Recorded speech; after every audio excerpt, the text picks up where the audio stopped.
Welcome to the Who, What, Why podcast. I'm your host, Jeff Schechtman.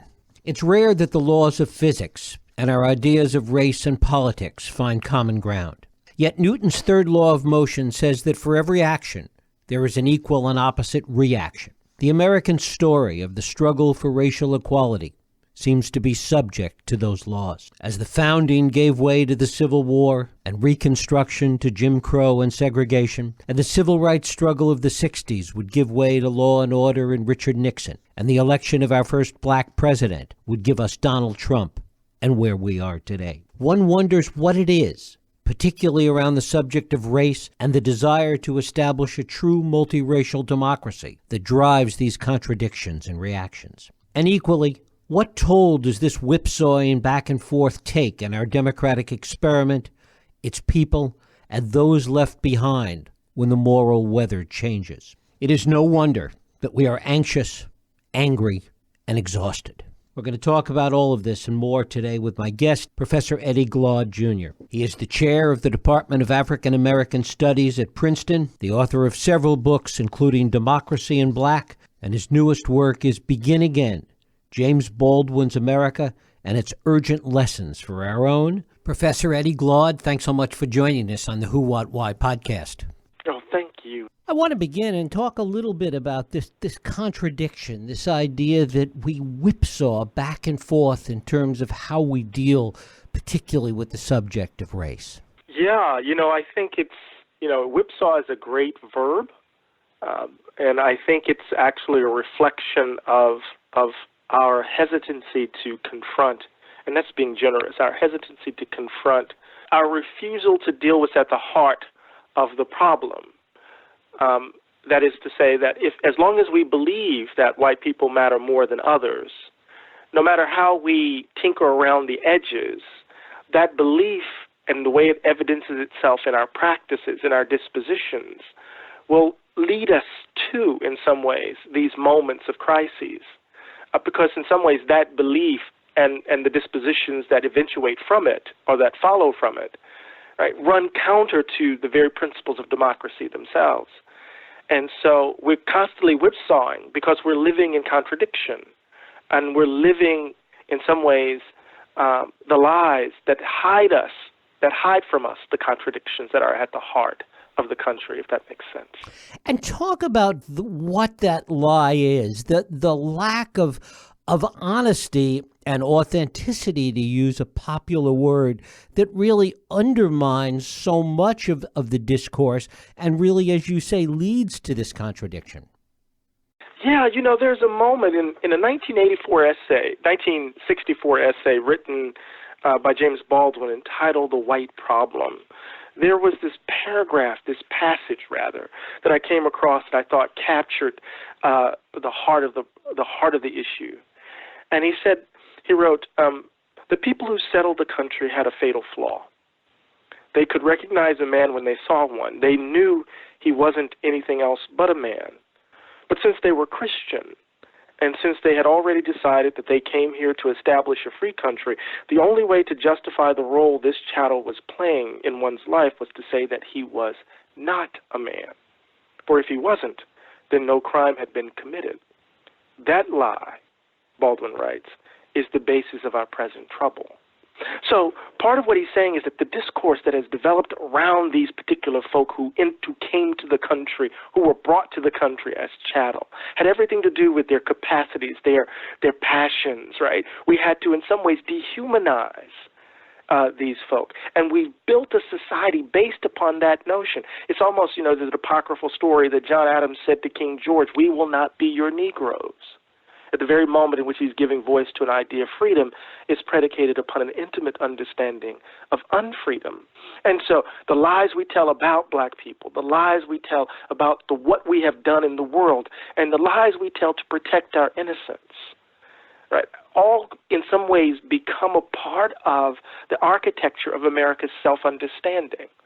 And whenever there is an attempt to kind of disrupt that, we find ourselves in a crisis like we're in now. And why does that create, then, any reason for hope, whether it was the kind of hope that Baldwin expressed so many times, or a hopeful tone that you sometimes strike and begin again? There's every reason to not be hopeful. Yeah, Baldwin has this line after, and I'm paraphrasing this here, after the assassination of King, when the country killed an apostle of love, assassinated an apostle of love. And, he says that human beings are at once miracles and disasters. And we have to protect ourselves oftentimes from the disasters that we've become. Hope is invented every day, he would say later in 1970. It's not guaranteed. But wherever human beings are, we have a chance. Even though we're disasters, we are also miracles. We can do the impossible at times. And so I think the hope that I express, at least, I don't want to speak for Baldwin, the hope that I express has everything to do with my faith in the capacity of human beings to be otherwise, even though oftentimes we failed and we failed miserably. Is there a difference between hope in human beings, hope in individuals to rise above this, and to think that it can somehow be institutionalized, that we can change 200 plus years of institutions and a system and a concept that has grown up a certain way? Sure. I don't think systems and institutions and structures are historical phenomena, right? They're not,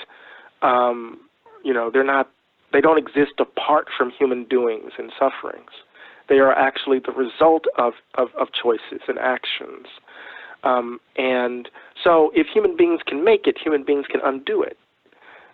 Think about how many instances of the French nation have we had? I mean, they even start the calendar over when you think about it, right? As they try to reimagine themselves over the course of their history. America's relatively young, right? What does it mean for us to kind of look the facts of who we are squarely in the face, to look our ghastly failures squarely in the face, to actually grapple with the fact that demographically we are multiracial, multi-ethnic, and we need to tell a story that reflects that. So I think my hope in individuals is not a kind of crude individualism where I'm only concerned about your taste and my own, but rather that human beings in solidarity with one another can build a more just world. I have an absolute faith in that. Understanding, though, that human beings can also build a world shot through with ugliness and evil. And talk about it in our current context and this desire to sort of get out of where we are now, but without a whole lot of focus on what comes next. Yeah, but that's typical of the American ideology, right? I mean, as long as we believe that America is the shining city on the hill, as Ronald Reagan, edited or added the adjective to John Winthrop's phrase from the model of Christian charity. As long as we believe we're an example of democracy already achieved or the Redeemer Nation, then we're just going to tinker around the edges, right? We're not going to try to figure out how to really, really imagine a different way of being together. And so the way in which the lie reasserts itself is to hold back any kind of fundamental reassessment of who we are. What we have to do is insist in those moments, in a moment like we have now, on resisting traditional frames that narrow how we might imagine a more just America. So, for example, in the context of the debate around policing, you hear protesters shouting, defund the police. And what they mean by that, if we take them at their word, is really a basic claim that our budgets reflect what we value. We should not be spending as much money on cops and incarceration. We should be deploying resources that speak to the underlying conditions that actually produce criminal behavior. We should decriminalize the code in some ways because you could breathe in the United States, sneeze, and you can break a law, right? So part of we have that argument. But what do we hear Jeff, in response? We hear calls for law and order, clamorings for the old frame. And, even as there's an uptick in violence across American cities, and no one is trying to ask the question why, they're just calling for law and order. Well, hell, COVID-19 has left 45 million Americans unemployed. Over 45 million of us are trying to figure out how we're going to keep a roof over our heads or how we're going to put food on the table. People who were already in resource-deprived communities who were struggling are now struggling even more. So we could tell a story about why we would see an uptick. It's the question of who we value and what we value.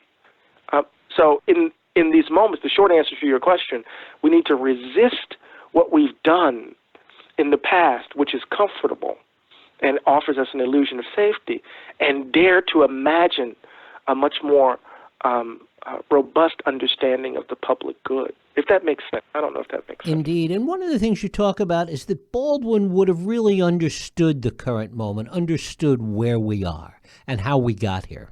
Yeah. He saw it. You think about it, he lives long enough.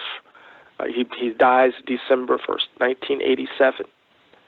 So he lived through the tumult of the 1960s, the civil rights movement, the Black Power movement.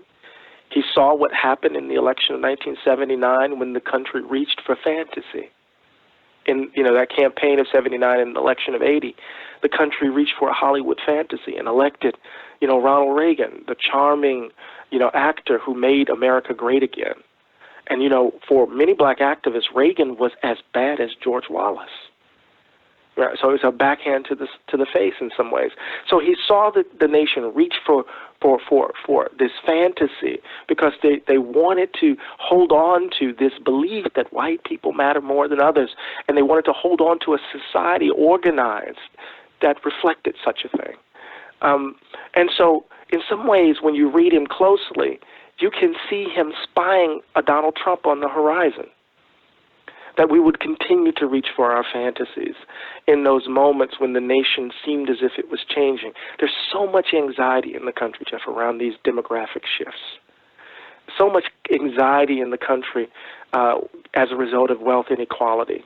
That the 1% top 1/10% are extracting resources daily, and people are working harder and longer and barely making ends meet. There's so much anxiety here, and people are scapegoating, as we are wont to do. And one of the things that sits at the heart of that is this disconnect that you talk about, how Baldwin saw between hearts and minds on the one hand and the exercise of power on the other, and how those two things were perceived differently. Yeah, if we keep them separate, then we're in trouble, yes? And he wanted to insist on this, even as he understood the reason why some of the young people in SNCC, the Student Nonviolent Coordinating Committee, and others, cried out Black Power. We don't want freedom now anymore. We want Black Power. Baldwin insisted on the moral underpinnings of the question that was before us and before the country. And I would say this just as a preface, we need to understand that many of the people who cried Black Power, who shouted Black Power, also risked their lives in nonviolent action. Stokely Carmichael, Kwame Ture was one of the best nonviolent organizers in the country. Said he only broke nonviolent discipline once when a police officer attacked Dr. King. So we often think of the civil rights movement and Black Power as wholly separate when you have the same actors in both moments. So Baldwin, though, understood the justification, why people were angry and rageful, why they clamored for power, but he also understood that at the heart of all of this was the moral question about who do we take ourselves to be, and that we couldn't lose sight of that, even as we clamored for policy that would fundamentally change the landscape. We needed to be clear that the stakes centered around, our own self-conception, what we valued, who we valued. Were we extending dignity and standing to our fellows? Did we commit to the sacrality of every human being, every child? Right? And so you could acquire power and not hold those views, and then we're just flipping the script, you see. And that would be a problem. And one of the things that it gives rise to, that disconnect, is an awful lot of anger. Talk about that and how Baldwin saw that anger. Yeah, on a certain level, if you're not angry, then something's wrong, right? At least if you're black in this country, right? How can you not be? I'm a professor at Princeton, but I live in some ways what the American dream is often represented as. But I worry about my child, my son, as if I wasn't at Princeton. That the world is so shot through with ugliness and evil, and racism are these daily slashes. If you're not angry, what are you doing? Have you in some ways you've become adjusted to the injustice.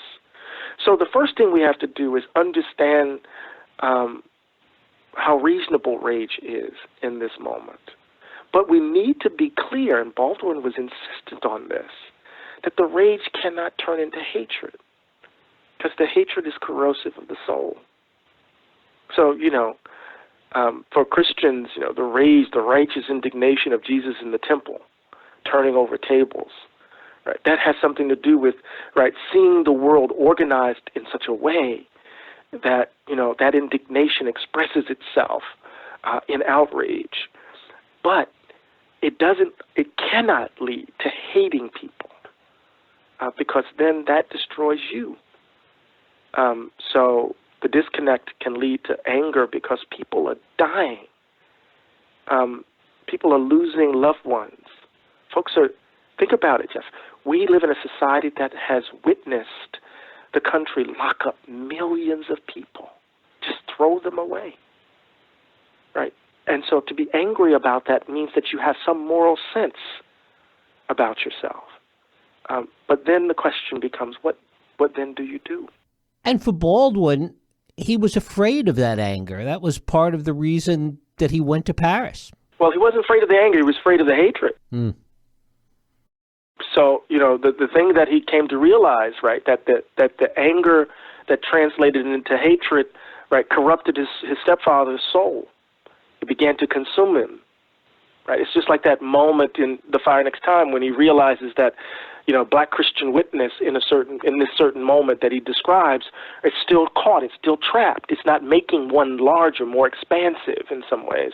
So what he was worried about is that the hatred that his father had for white folks and how that hatred was eating him alive was in him. That when he was right here at Princeton in Route 1, and the white waitress refused to serve him, and he hurled that glass at her head and shattered the glass behind her, and then he had to run for his life, he realized that he had to leave the country because either he was going to kill somebody or somebody was going to kill him. And so what he had to do is he went to France and Paris, and literally had to find the space to breathe, so that he could deal with what was in his gut, right? So it's not necessarily anger. Baldwin was always angry. It's rage and love alternated in some ways, but the hatred is what we had to hold at arm's length. How did he see that as it related to art, his work as an artist, as a writer, and the role of artists in this kind of environment? Oh, that's such a great question. I'm always hesitant to kind of put words in his mouth, so I'll just describe what I think here. And, I think Baldwin understood himself as a poet in the Emersonian sense of the word. The poets are, in some ways, the mouthpieces of the gods, as it were. And so he is trying to give voice to human experience that allows us to see at a much deeper level who we are and what we're up to, right, as we try to make our journey from womb to tomb. And so that romantic impulse is always in his work.